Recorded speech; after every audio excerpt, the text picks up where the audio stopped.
నిన్న చాలా భవ్యమైన శ్రీరామనవమి శోభయాత్ర ఆకాష్పురి హనుమాన్ మందిర్ ధూల్పేట్ నుంచి ప్రారంభమైంది. ఈ సంవత్సరం లాక్స్ ఆఫ్ రామ భక్తులు ఈ శోభయాత్రలో పాల్గొన్నారు.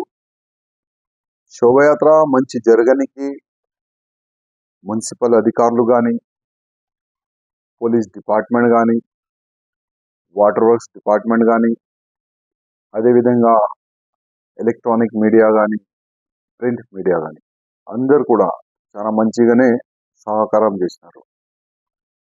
ఎందుకంటే చాలా మంది ఇంట్లో కూర్చొని మీడియా పరంగానే శ్రీరామనవమి శోభయాత్ర ఏ విధంగా జరుగుతుంది వాళ్ళు చూస్తున్నారంటే అది మీడియా వల్లనే. అదేవిధంగా పోలీస్ అధికారులు ఎక్కడెక్కడ బందోబస్తు చేయాలి, ఏ చౌరస్తాలో, ఏ మస్జిద్ కాడ, ఏ గుళ్ళు కాడ ఎంత ఫోర్స్ పెట్టాలి, ఆ మంచి ఫోర్స్ పెట్టి కూడా వాళ్ళు చాలా సక్సెస్ఫుల్ చేయడానికి వాళ్ళు కూడా డే నైట్ పనిచేసినారు. వాళ్ళు కూడా నా హృదయపూర్వకంగా ధన్యవాదాలు. అదేవిధంగా వాటర్ వర్క్స్ డిపార్ట్మెంట్ నుంచి దాదాపు ప్రతి ఒక్క ఏరియాలో చౌరస్తాలో వాటర్ ప్యాకెట్ వాళ్ళు వ్యవస్థ చేసినారు.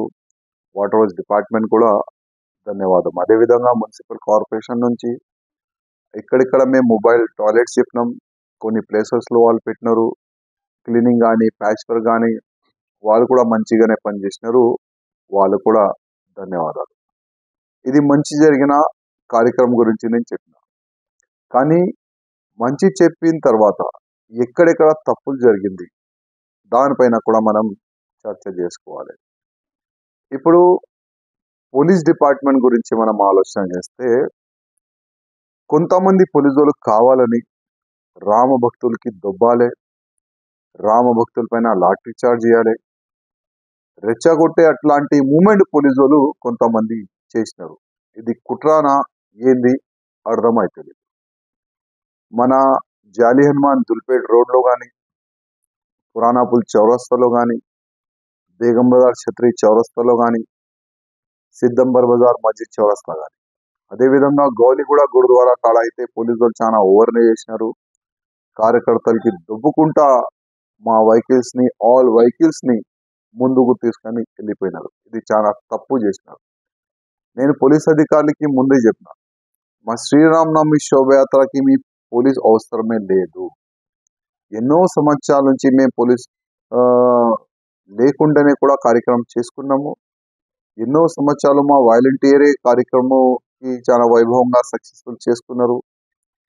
కానీ పోలీసులు ఈ విధంగా కుట్ర చేస్తారని నాకు నమ్మకం వస్తలేదు. కానీ వీడియోలో అక్కడిక్కడ చూసిన తర్వాత కొంతమంది పోలీసులు ఏ విధంగా తప్పులు చేసినారు అది ఇవాళ ముందుకు వచ్చింది. కార్పొరేషన్ నుంచి మేము చాలా వరకు మొబైల్ టాయిలెట్స్ అడిగినాము, కానీ ఎక్కడెక్కడ మేము వాళ్ళకి మొబైల్ టాయిలెట్స్ పెట్టాలి ఆ ప్లేసెస్ లో వాళ్ళు పెట్టలేరు. ఒక 10-15 అట్లాంటి చిన్న మొబైల్ టాయిలెట్స్ పెట్టుకున్నారు. ఎందుకంటే లాక్స్ ఆఫ్ రామ భక్తులు వస్తారు, ఎవరికి ఇబ్బంది కాకూడదని కూడా మేము ముందు చెప్పిన తర్వాత కూడా వాళ్ళు కూడా కరెక్ట్ పని చేయలేదు.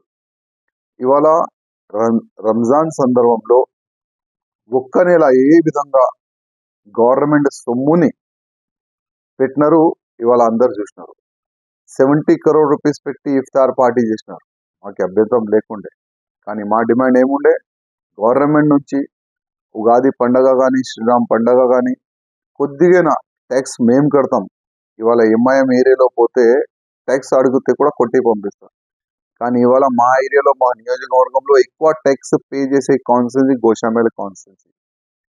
ఇంకా వేరే వేరే కాన్స్టిట్యున్సీలో కూడా ట్యాక్స్ పే చేసేది హిందువులే. కానీ హిందూ ఫెస్టివల్ కి గవర్నమెంట్ చాలా చిన్న చూపు చూస్తుంది. అందుకోసం ప్రత్యేకంగా ముఖ్యమంత్రి గారికి రిక్వెస్ట్ చేస్తున్నా, నెక్స్ట్ ఇట్లాంటి కాకుండా కొద్ది చూడాలి, బ్యాలెన్సింగ్ గా పనిచేస్తే మీకే మంచి పేరు వస్తుందని నేను మా రేవంత్ రెడ్డి గారు కూడా రిక్వెస్ట్ చేస్తున్నా. అదేవిధంగా ముఖ్యమంత్రి గారికి మరీ రిక్వెస్ట్ చేస్తున్నా, కావాలని పోలీసులు ఒక కుట్ర చేసినారు. అసలు దేని గురించి చేసినారు మీరు ఎంక్వైరీ చేయాలని నేను ముఖ్యమంత్రి గారికి కోరుతున్నాను. ఎందుకంటే కార్యకర్తలు రెచ్చప్పు ఏదైనా కూడా ఏదైనా చేసి, ఎంత 2010 మాట చెప్తున్నా, అప్పుడు కూడా కార్యకర్తలకి లాఠీ చార్జ్ చేసిన తర్వాత కార్యకర్తలు పోలీస్ పైన రాళ్ళు దాడి చేసినారు. సౌరెండింగ్ ఉన్న కొన్ని మాస్ పైన అటాక్ చేసినారు. అప్పుడు జరిగింది. అట్లాంటి ఒక మూమెంట్ చేయడానికి నిన్న ప్రయత్నం చేసినారని నేను అనుకుంటున్నాను. అందుకోసం అట్లాంటి పోలీసుల పైన మీరే చర్యలు తీసుకోవాలని నేను ముఖ్యమంత్రి రేవంత్ రెడ్డి గారికి కోరుతున్నాను.